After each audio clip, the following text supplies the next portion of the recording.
మీ జీవితంలో ఆర్థిక ఇబ్బందులు పడుతూ ఎదగలేకపోతున్నారా? వెంటనే ఈ వెబినార్లో జాయిన్ అవ్వండి. నమస్కారం అండి. నేను మీ నుండి రవికుమార్ని. చాలామంది మన పిల్లలు, భారతీయులు, మన ఇండియన్ స్టూడెంట్స్ యూఎస్కి వెళ్ళి అక్కడ స్ట్రగుల్ అవుతున్నట్టుగా మన న్యూస్లో చూస్తున్నాము, వింటున్నాము. దీనిపై నా అభిప్రాయం ఏంటని అడుగుతున్నారు కాబట్టి దాని గురించి చర్చిద్దాం. ఏంటంటే ట్రంప్ అడ్మినిస్ట్రేషన్ ఇంకా పూర్తిగా స్టార్ట్ కాకపోయినప్పటికీ ట్రంప్ అధికారంలోకి వస్తున్నాడు అనగానే అక్కడ అంతా కూడా ఒక్కసారిగా అలజడి మొదలైంది. ఆ అలజడితోటి ఏమైపోయింది, మనకి ఇక్కడి నుంచి అక్కడికి వెళ్ళిన పిల్లలు, స్టూడెంట్స్ ఎవరైతే ప్రాపర్గా వెళ్ళారో, స్టూడెంట్ వీసా మీద వెళ్ళారో వాళ్ళ వరకు పెద్దగా ఇబ్బందులు లేవు. అలా కాకుండా చాలామంది డూబియస్ వేస్లో వెళ్ళి అక్కడ సీటు ఎట్లా అయినా సరే సాధిద్దామని చెప్పి వెళ్ళిన వాళ్ళు మాత్రం చాలా కష్టాల్లో ఉన్నారు.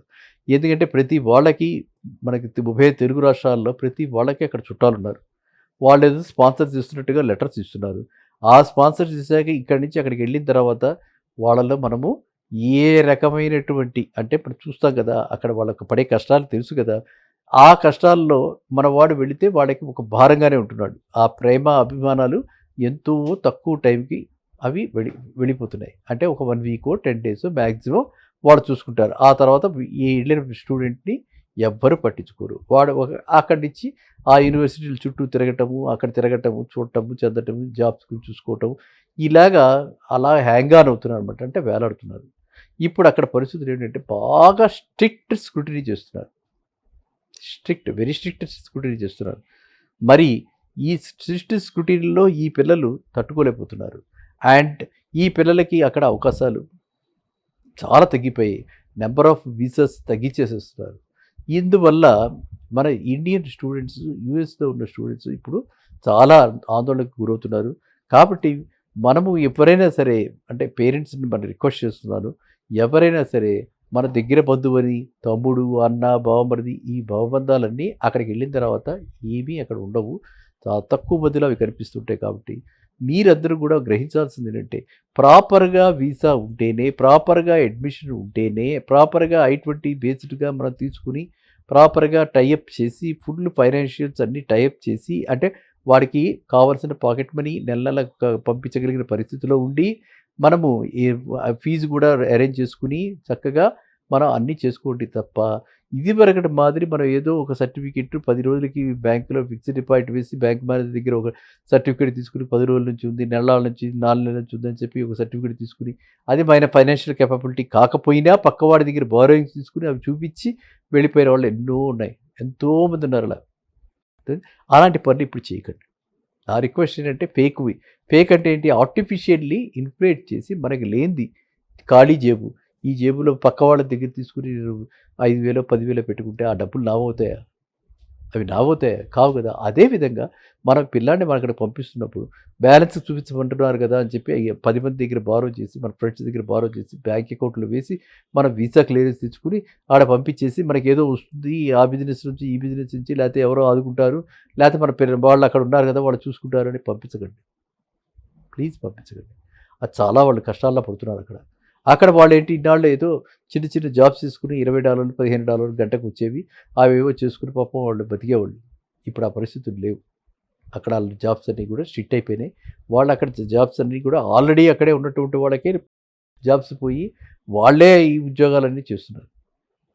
పెట్రోల్ పంపుకి వెళ్ళినా నేను చూశాను, నేను పర్సనల్గా నేను 3 మంత్స్కి కూడా కాలం వెళ్ళి వచ్చి ఆడ చూశాను. పెట్రోల్ పంప్కి వెళ్ళినా, లేకపోతే సూపర్ బజార్కి వెళ్ళినా, లేకపోతే ఏదైనా చిన్న అవుట్లెట్ ఎక్కడికి వెళ్ళినా సరే మన ఇండియన్ స్టూడెంట్స్ కనిపిస్తున్నారు. అందులో మ్యాక్సిమం తెలుగు వాళ్ళు కనిపించారు. కొంతమంది ఎవరో పంజాబీస్ కూడా వాళ్ళు వచ్చేసేసి వాళ్ళు కూడా ఆ విధంగా చేసుకుంటున్నారు. అక్కడ ఫుడ్ ఇండస్ట్రీలో వాళ్ళు ఎక్కువ ఉన్నారు, మిగతా ఇండస్ట్రీస్లో మన వాళ్ళు ఉన్నారు. సో నేను చెప్పే నా రిక్వెస్ట్ ఏంటంటే ఇన్నాళ్ళు ఏదో ఒక విధంగా వాళ్ళ మనుగడ సాగింది, కానీ ఇప్పుడు రాబోయే కాలంలో ఇంకా టైటన్ అవుతుంది, ఇంకా స్క్రూటినీ ఎక్కువైపోతుంది, ఇంకా వాళ్ళు లిమిట్ చేస్తారు నెంబర్ ఆఫ్ వీసాస్. ఇది ఈ స్టూడెంట్ వీసాస్ మీద ఎలా ఉంది. అయితే గుడ్ న్యూస్ ఏంటంటే విజిటర్స్ వీసా మీద వెళ్ళే వాళ్ళకి, ఇక్కడి నుంచి విజిటింగ్ వీసా మీద వెళ్ళేవాళ్ళకి, ఎందుకంటే అది రెవెన్యూ కదా, సో వాళ్ళు హ్యాపీగా దాన్ని మాత్రం వెల్కమ్ చేస్తున్నారు. ఇన్ఫ్యాక్ట్ పెండెన్సీ చాలా ఎక్కువ ఉందని చెప్పి ఆ వీసాలు క్లియర్ చేయడానికి సాటర్డే, ఐ థింక్ ఈ సాటర్డే కూడా అది వాళ్ళు ఓపెన్ చేసినట్టుగా మనకి న్యూస్లో విన్నారన్నమాట. అలాంటివన్నీ వాళ్ళకి, అంటే US government they love to invite people, they love tourism, they promote tourism. నేను పదే పదే చెప్తుంటే ఇక్కడ కూడా మనం అలాంటి రెవెన్యూస్ తీసుకొచ్చుకోవాలి. ఎంతసేపు రియల్ ఎస్టేటే కాకుండా టూరిజం మీద కూడా మనం దృష్టి సారించాలి.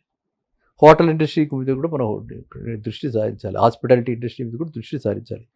హాస్పిటాలిటీ ఇండస్ట్రీ మీద ఫ్రీక్వెంట్గా మనం మొన్న మధ్య చూసాం. మనం కొన్ని హోటల్స్కి వెళ్ళిపోయి అక్కడ ఏమో చూసేసి 4 రెస్టారెంట్స్ చూసేసి బాగాలేదు అని చెప్పి మళ్ళీ ఆగిపోయింది.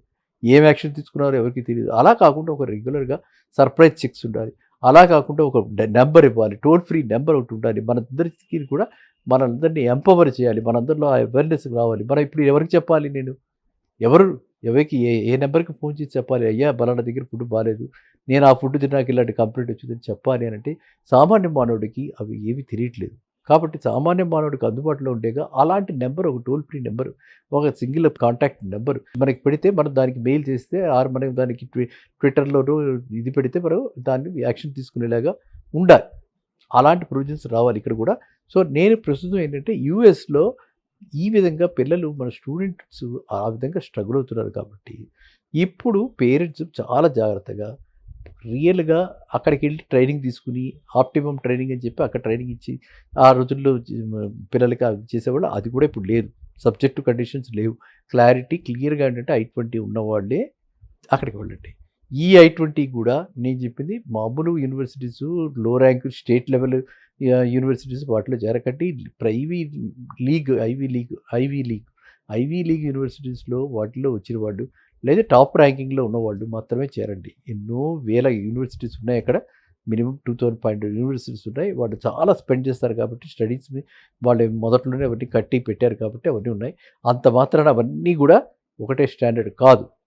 సో ఏదైనా సరే మీరు టాప్ మ్యాక్సిమంలో 200 ర్యాంక్ లోపల ఉన్నటువంటి యూనివర్సిటీస్కి మాత్రమే వెళ్ళండి. అప్పుడే మనకి ఉద్యోగ అవకాశాలు కాస్త ఉంటాయి. మిగతా ఇప్పుడు ఉద్యోగ అవకాశాలు బాగా పలచబడిపోయాయి. కాబట్టి స్టూడెంట్ వీసా మీద వెళుతున్న వాళ్ళ పంపిస్తున్న పేరెంట్స్ అందరికీ కూడా నా యొక్క మనవి ఏంటంటే మీ పిల్లాడి యొక్క భవిష్యత్తుని మీరు ఎట్టి పరిస్థితుల్లో రిస్క్లో పెట్టకండి. యూఎస్ఏ కాదు, వాడు ఎక్కడున్నా సరే వాళ్ళు టాలెంట్ ఉంటే ఎలా అయితే ఉదయించే సూర్యుడిని ఆపలేము, ఈ పిల్లాడి భవిష్యత్తుని ఎవ్వరూ అడ్డుకోలేరు. వాడు పైకి ఖచ్చితంగా వస్తాడు. ఇక్కడున్నా అక్కడున్నా ఎక్కడున్నా సరే అది వాడు పైకి రావటం ఖాయం. సో ఇందులో బాడీలో ఆ టాలెంట్ ఉంది కాబట్టి ఖచ్చితంగా ఆ విధంగా వస్తాడు. యూఎస్లో కూడా మనము గర్వించదగ్గ విషయం, ఎందరో భారతీయులు అండ్ మన తెలుగు గడ్డ మీద పుట్టిన వాళ్ళందరూ అక్కడ సీఈఓలుగా ఉన్నారు. కాబట్టి మనం తెలుసుకోవాల్సింది ఏంటంటే మన పిల్లాడిలో కనుక ఆ టాలెంట్ ఉంటే ఆ టాలెంట్ని మనం కనుక గ్రూమ్ చేయగలిగితే ఏ ప్లేస్ అయినా సరే he will make it to number 1. ఓకేనా? మళ్ళీ కలుద్దాం నెక్స్ట్ వీడియోలో. నమస్కారం.